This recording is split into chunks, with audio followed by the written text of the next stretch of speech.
One of the things IGN wrote an article about is how there's a return of half sequels, is what they're calling them, or expansions. And probably the two most notable examples I could think of is the Spider-Man Miles Morales, which was kind of a half game, and it came out at a lesser price following Spider-Man, Marvel Spider-Man for the PlayStation.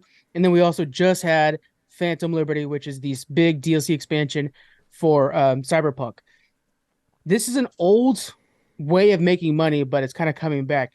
Can you think of any other examples other than those two? Recently, Assassin's Creed Mirage, I'd consider that a half sequel because it was supposed to be DLC for Assassin's Creed Valhalla. It came out at a $50 price point instead of a 60 or 70 when it came out this week or this past week. So that's one there. For half sequels, that's I don't know. I have always had a hard time justifying buying games like that on launch, but I've always loved expansion packs. Being able to pay $30 to extend the life of a game is far more valuable to me, I would say, than spending $10 on this DLC, $5 on this DLC, 16 on this one, but you get a shitload of cosmetics. Like I don't care about Yeah. that. I Yeah. love expansions, and I'm glad that they're making a comeback. One of my favorite parts about expansions is if I know they're coming for a company that I trust, so Bethesda, stuff like that, I will invest more time into the main game knowing my character is going to move forward into the expansion. So it's like, Okay, oh, yeah. let me make sure I build up good amount of health supply. So when the expansion comes out for this game, I kick ass. Oblivion is my best example of that because it came out with both expansions and I went through them. I loved those games. The expansions were phenomenal. And so same difference. And same thing with Cyberpunk. Like Scott went back to the game to play it again to make sure he was prepared to go into the expansion. Like that's really good advertisement basically for your game right there. Yeah. I mean, it's the lifeblood of the MMO genre too. An Of expansion course. comes out. How many of you guys are all? Let's go back to WoW for a week. We're all playing it right now, preparing for BlizzCon. Yeah. And Yeah. that game came out in '04, so we've been playing it for 20 years. Wow. So yeah, so it's been around for a long time. God damn.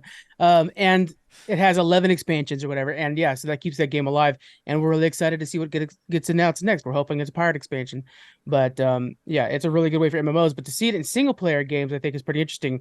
What IGN was mentioning is that AAA games are now taking about 10 years to develop. Elder Scrolls 6 was announced around 2018, and they just now started the development for that game. And then GTA 6 again also has been in rumors and stuff like that for a long time. And these half sequels are good ways to kind of fill the gap and kind of help fund the bigger project. Um, do you think this is a good way to do it, or do you think we should find another way to fund the gaming industry? I am very hesitant to say the game industry needs more money. Like that's Yeah. it.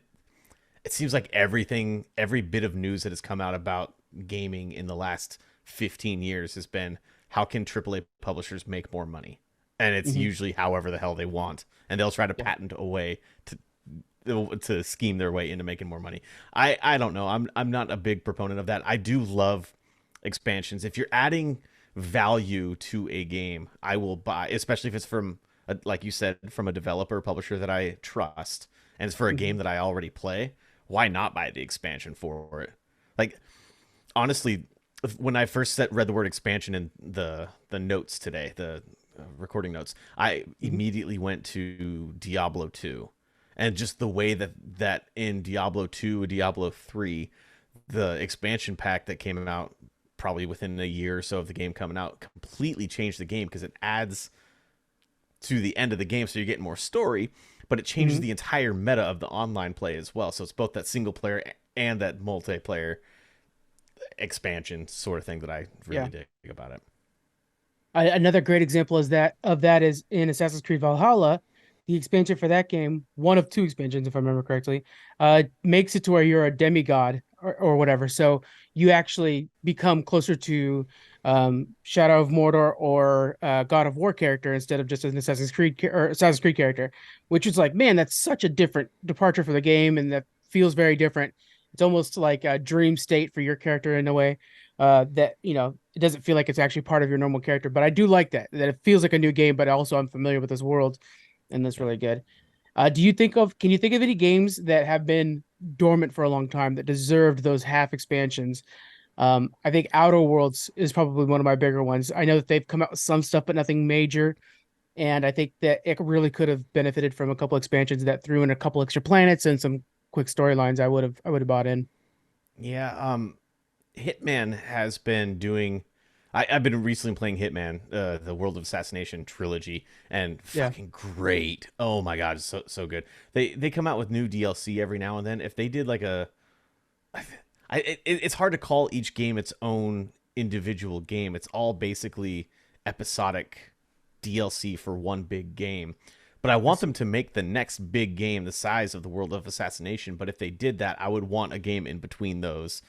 To kind of answer your question. I Yeah. don't know what game I would say now that I would want an interim game for, because I don't know. What about Mass Effect? That's a franchise you've been a big fan of in the past. Yeah. Is that something that could have benefited from using half sequels in its I context? don't know. Andromeda kind of is like they're talking about the new Mass Effect that is kind of currently in development as if it's Mass Effect 4, even though Mass Mhm. Effect Andromeda did come out. So, and that game sucked. Yeah. In my opinion, Mass Effect 2 and Mass Effect 3 sucked as well. Mass Effect 1 was incredible. But But are you still looking forward to more Mass Effect based off of your hype from the first one, or is it kind of like I'm because Assassin's it's Creed dead died to off for me. me in a way? Yeah, okay, Yeah. okay. Yeah. That's so hard to carry that through sometimes, when it's like, damn, I want to love you, I want to love what you used to be, Yeah. but It's yeah, like there's the just a same with moving forward Dragon more. Age, BioWare's other baby Dragon Age. Like Yeah, Inquisition, that was the last Inquisition, one.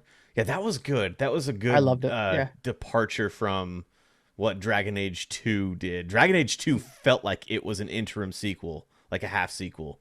is Because that that weird? game was just, yeah, it was such a small game compared to Dragon Age Origins. It was a very fast paced game. Totally changed the way that the game was played. The combat was completely different. The story was told in a different way. Everything about it was so different. And then Inquisition was sort of a return to form, not as Mhm. RPG focused as Origins, but it was still more of that classical feel than holy shit than Dragon Age Yeah. 2 was. The So yeah, BioWare combat's a signature of them. So yeah, you expect it out of their games. right. Yeah. So that's what yeah, I totally feel because that Inquisition was so good. I loved it. That's Xbox One. I ended up playing it on that one. It was really good.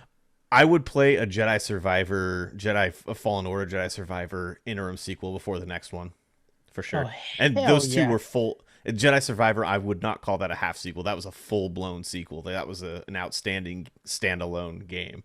But I would I play any expansion or DLC for that. I legit feel bad that game came out this year. It's too bad. Right? Any other year it would be a contender for game of the year. It just came out in the wrong year because it's got Zelda and whatnot. But man, what a great game! I enjoyed it, and again, it was the first game where I was going New Game Plus, and just because like I want to swing my lightsaber some more, and so Yeah. I just dived back in. That's a good one, and I really hope that Cal Kestis in the next story can kind of get closer to everybody else because I really want the Disney Plus series of his. So Yeah. hopefully we get something like that. All right, so final ruling on this return of expansions and half sequels. Is it good for the industry or is it just a way to rake in more money from us? I think it's more honorable way to rake in more money from us. It's better Well than said. cosmetic DLCs and loot Battle boxes and passes. gambling mechanics. Yeah, yeah. Yeah, the new Diablo is like doing this like seasonal thing, and I'm just like, yeah, I don't even care about you guys. Like in a way, not like Diablo 3, but a different kind where it's like, oh, you guys like Fortnite, right? Like, no, we don't. Oh, I gotcha. Yeah, Yeah, kids like Fortnite, or like yeah. people that were kids like 10 years ago like Fortnite. And everybody I know loved Diablo 4, including myself, but we played it and we were done with the story, and then we're like, okay, that's good for us now. And I don't think they expected that. According from what I've seen from Blizzard marketing and stuff like that, which by the way, Blizzard, we're still, we're friends. They're very much like like, oh hey, we have this tie-in event now with this game. And tie-in event is like nobody's playing that game anymore. We don't care about your tie-in events anymore. And so it's like, oh shit, too many things were already in development. It's not good.